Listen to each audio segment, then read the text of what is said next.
Subscribe करें SN technical channel को और प्रेस करें इस बेल आइकॉन को ताकि आपको मिल सके वीडियो की नोटिफिकेशन सबसे पहले। हेलो फ्रेंड्स आज के हमारे वीडियो का टॉपिक है mini lake VSP D2 face failure relay का कनेक्शन किस तरह किया जाता है, इसका इंस्टॉलेशन किस तरह किया जाता है एवं इसमें कौन कौन से हमें प्रोटेक्शन प्रोवाइड होते हैं, आज के इस वीडियो में हम प्रैक्टिकली समझने वाले हैं।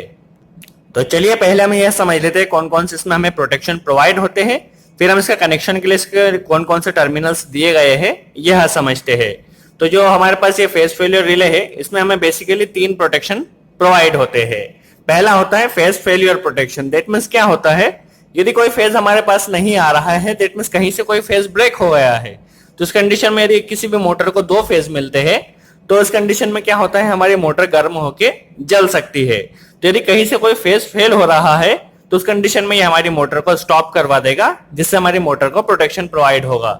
दूसरा होता है फेज अनबैलेंस प्रोटेक्शन। सपोज क्या होता है, हमारे पास 3 फेज आ रहे हैं, सपोज कोई 2 फेजों के बीच में यदि फेज अनबैलेंस हो रहा है, दैट मीन्स 2 फेजों के बीच में यदि डिफरेंस ज्यादा हो रहा है, तो उस कंडीशन में भी हमारी मोटर को इससे जो थोड़ी टाइम बाद इस चलने के कारण क्या होगी, वह गर्म होने लगेगी, जिससे हमारी मोटर जल सकती है। तो इसमें क्या होता है, फेज अनबैलेंस के लिए आप देख सकते हैं अनबैलेंस के लिए एक पोर्ट दिया गया है जिसमें हम सेट कर सकते हैं किसी भी 2 फेजों के बीच में कितना अनबैलेंस होगा, जितने में हमारी मोटर ट्रिप हो जाएगी। तो आप इसमें मैनुअली सेट कर सकते हैं, जो कि 30 to 70 वोल्ट होता है। जहां पे आपने सेट किया है उतना यदि अनबैलेंस होता है किन्हीं भी 2 फेजों के बीच में, तो ये हमारी मोटर को ट्रिप करवा देगा। तीसरा देखा जाए तो फेज सीक्वेंस प्रोटेक्शन हमें इसमें मिलता है। फेज सीक्वेंस क्या होता है, सपोज क्या होता है, फिर हम किसी भी मोटर का फेज सीक्वेंस कब चेंज करते हैं, जब हमारी मोटर की डायरेक्शन हमें चेंज करना होती है। बट कई एप्लीकेशन ऐसी होती है जहां पे हम यदि फेज सीक्वेंस यदि चेंज करते हैं, दैट मींस किसी भी मोटर की डायरेक्शन चेंज करते हैं, तो हमारी मोटर को नुकसान हो सकता है। जैसे कंप्रेसर, बड़े बड़े चिलर्स या कंप्रेसर होते हैं, उसमें हमारी मोटर को हम रिवर्स नहीं कर सकते, तो इसमें फेज रिवर्सल प्रोटेक्शन भी हमें प्रोवाइड होता है। तो बेसिकली 3 बड़े बड़े प्रोटेक्शन इसमें हमें मिलते हैं। एवं इसमें हमें ऑटो, मैनुअल और इसके अलावा रिमोट रीसेट पॉइंट दिए गए होते हैं। दैट मींस यदि हमारा फेज फेलियर रिले ट्रिप हो गया है, तो यदि हम मैनुअली इसे ट्रिप कर रीसेट करना चाहते हैं तो यहाँ से मैनुअली रीसेट कर सकते हैं। यदि हम चाहते हैं कि ऑटोमेटिक रीसेट हो जाए, दैट मींस कभी कोई फॉल्ट आता है तो ऑटोमेटिक रीसेट के लिए क्या होता है, हमारा फेज फेलियर रिले यदि हम क्या करते हैं 10, इसमें सपोज आप देख रहे हैं 11 और 12 नंबर की जो लूपिंग है, यदि आप 11 और 12 में लूपिंग करते हैं तो आपका जो फेज फेलियर रिले है यहाँ से मैनुअली रीसेट हो सकता है। यदि आप चाहते हैं कि इसे ऑटोमेटिक रीसेट हो जाए तो आप यह लूपिंग निकाल दीजिए, आपका phase failure relay automatic reset हो जाएगा। यदि आप चाहते हैं रिमोट रीसेट करना, तो रिमोट रीसेट करने के लिए आपको क्या करना होगा, 10 नंबर और 11 नंबर जो टर्मिनल यहाँ पे दिया गया है, इसके बीच में आपको ये एनो पॉइंट लगा दीजिए, तो आप इसे कहीं दूर से भी इसे रिमोट रीसेट कर सकते हैं। चलिए अब इसमें कौन कौन से पॉइंट्स दिए गए हैं यह समझ लेते हैं। तो बेसिकली इसमें 1 2 3 जो पॉइंट दिए गए हैं यहाँ पे आप देख सकते हैं, 1 नंबर, 2 नंबर, 3 नंबर, ये हमारे पावर टर्मिनल्स होते हैं। जो क्या होता है, यहाँ पे हमें तीनों फेज को कनेक्ट करना होता है। यहीं से फेज फेलियर, फेज अनबैलेंस या फेज सीक्वेंस का हमारा जो फेज फेलियर रिले है डिटेक्ट करता है। तो 1 2 और 3 में हमें 3 फेज देना हो गया, RYB। इसके अलावा 4 5 6 डमी पॉइंट है जो कि यूजेबल नहीं होते हैं। इसके अलावा 7 और 8 देखा जाए तो ऑक्सिलरी सप्लाई के पॉइंट है, तो इसमें ऑक्सिलरी सप्लाई हमें 415 वोल्ट देना होगी। कोई कोई से जो मिनी लेग की ये होते हैं इसमें हमें 220 सप्लाई भी देना होती है ऑक्सिलरी सप्लाई से ऑपरेट करने के लिए, बट इसे ऑपरेट करने के लिए हमें यहाँ पे 415 वोल्ट सप्लाई देना होगी। एवं यह 2CO रिले है, दैट मींस इसमें क्या है, 2 कॉमन, 2 NC और 2 एनो पॉइंट यहाँ पे दिए गए होते हैं। तो 13 14 15 इसमें कॉमन, NC और एनो पॉइंट जो कि यहाँ पे दिया गया है। 13 14 NC है, 13 के साथ 15 एनो है, 16 17 NC है, 16 के साथ 18 एनो पॉइंट है। तो इसमें 2 कॉमन, 2 एनो और 2 NC पॉइंट्स दिए गए हैं। एवं यह टेस्ट बटन दिया गया है। जिस तरह RCCB में आप इसे मैनुअली टेस्ट कर सकते हैं, इसी तरह इसे आप मैनुअली टेस्ट कर सकते हैं। और इसे आप प्रेस जब भी करेंगे तो आपका जो पूरा सर्किट है वह ट्रिप हो जाएगा। आप इसे चेक कर सकते हैं कि आपका जो फेज फेलियर रिले वो सही है या वर्क नहीं कर रहा है।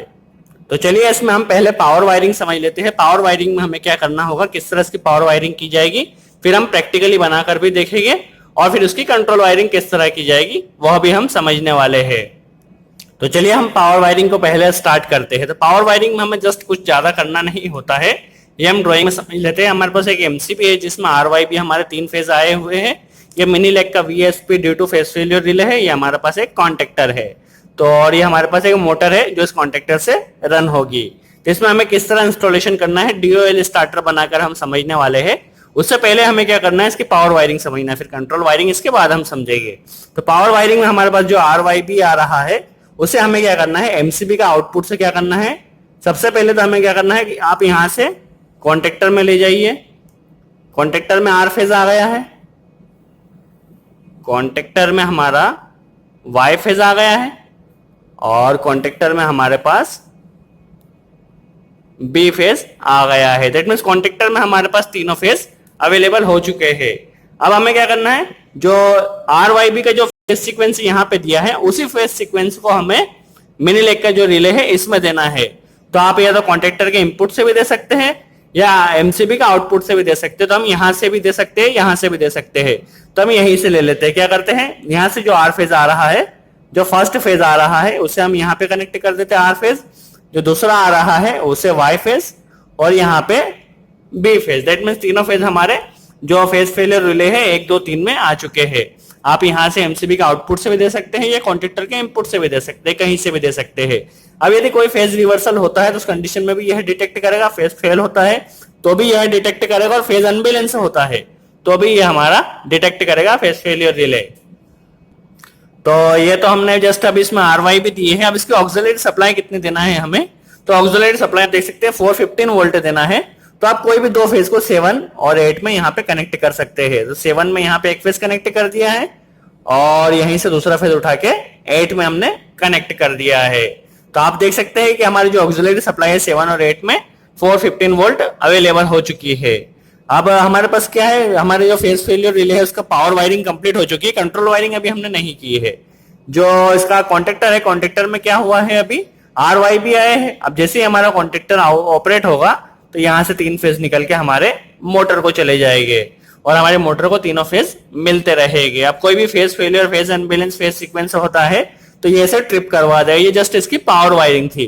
कंट्रोल वायरिंग हम इसके बाद समझने वाले हैं। तो हमने अभी जितना पावर वायरिंग बनाया है उतना कनेक्शन हम कर लेते हैं, फिर इसके बाद हम देखें कंट्रोल वायरिंग किस तरह इसकी की जाएगी। चलिए हमारा कनेक्शन हो गया है, और कनेक्शन उसी तरह किया है जिस तरह हमने ड्राइंग में समझाया था। चलिए देख लेते हैं किस तरह हमने कनेक्शन किया है। हमारा एमसीबी का जो आउटपुट है, एमसीबी का आउटपुट जाएगा कॉन्टेक्टर के इनपुट में, जो कि अभी हम पावर वायरिंग समझ रहे हैं। और एमसीबी से ही हमने क्या किया है, जो हमारा आरवाईबी 3 फेज थे उसे हमने फेज फेलियर रिले में कनेक्ट कर दिए हैं। उसी सीक्वेंस में आर, वाई और बी के सीक्वेंस में यहाँ पे हमने कनेक्ट किया है। अब चूंकि हमारा जो फेज फेलियर रिले है इसमें हमें 440 सप्लाई देना होगी, ऑक्सिलरी सप्लाई। तो यहाँ पे हमने आर फेज और वाई फेज कनेक्ट किया है ऑक्सिलरी सप्लाई के लिए। अब जैसे ही कॉन्टेक्टर ऑपरेट होगा तो कॉन्टेक्टर का जो आउटपुट है वो हमने मोटर के टर्मिनल में कनेक्ट कर दिया है, जिस तरह हमने ड्राइंग में समझा था उसी तरह। चलिए यहाँ पे हमने देखा था जो 11 और 12 नंबर है, यदि हम मैनुअल रीसेट करना चाहते हैं तो 11-12 के नंबर की लूपिंग हमें यहाँ पे देना होगी, क्योंकि जब भी कोई फॉल्ट होता है तो हम यहाँ से मैनुअल रीसेट कर सकते हैं। यदि हमें ऑटो रीसेट करना है तो ये लूपिंग को हटा देना है तो ऑटोमेटिक रीसेट होगी।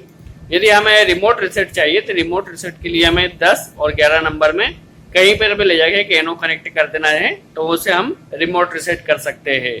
चलिए इस तरह इसकी पावर वायरिंग हुई थी। अब हम कंट्रोल वायरिंग पहले ड्राइंग में समझ लेते हैं, फिर प्रैक्टिकल बनाकर देखने वाले हैं। चलिए आपने देखा पावर वायरिंग हमने किस तरह की है। अब हम इसकी कंट्रोल वायरिंग समझ लेते हैं। तो कंट्रोल वायरिंग के लिए हमें क्या करना है, 13, 14 और 15। दैट मीन्स हमारे पास कॉमन एनसी और एनओ पॉइंट है, तो हमें इसका एनसी पॉइंट यूज करना है, जो कि है 13 और 14। 13 और 14 इसका एनसी पॉइंट है, तो हमें इसी पॉइंट को यूज करना है। उसके बाद हम डीओएल स्टार्टर जिस तरह बनाते हैं उसी तरह डीओएल स्टार्टर बना सकते हैं। चलिए हम पहले बना लेते हैं किस तरह इसको बनाया जाएगा।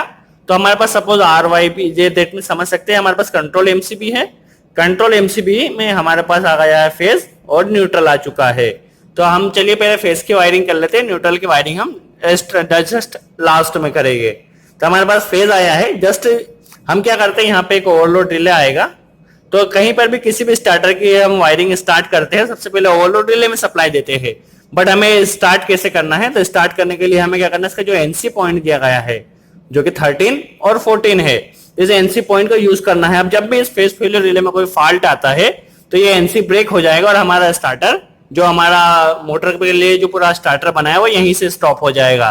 तो इसीलिए हमने सबसे पहले 13 और 14 में यहाँ पे सप्लाई दी है। कोई भी फॉल्ट आने पर ये एनसी ब्रेक होने से हमारा पूरा सर्किट स्टॉप हो जाएगा। चलिए ये 13 और 14 में सप्लाई दे दी है। अब जिस तरह हम ओवरलोड रिले के एनसी में देते हैं, ओवरलोड रिले के एनसी में देने के बाद हम क्या करते हैं, हमारा पुश बटन के एनसी में देते हैं, यहाँ से एनो में देते हैं, और जैसे इस एनो पुश बटन को प्रेस करते हैं तो हमारा स्टार्टर ऑपरेट होता है।